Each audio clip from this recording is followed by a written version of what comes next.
How to turn off autoplay on YouTube mobile.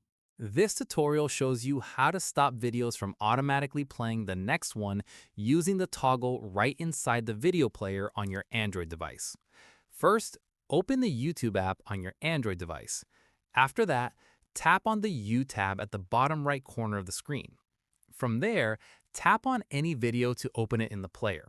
At this point, tap on the video to bring up the playback controls. In the next step, look at the top right area of the video player and you'll see the autoplay toggle. Following this, if the toggle is blue, it means autoplay is currently turned on.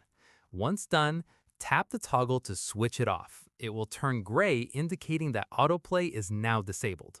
Finally, once it's off, YouTube will no longer automatically load and play the next video once your current one finishes. And that's it. If this YouTube guide helped you turn off autoplay, give it a like, subscribe for more YouTube tutorials, and tap the bell icon for updates. See you in the next one.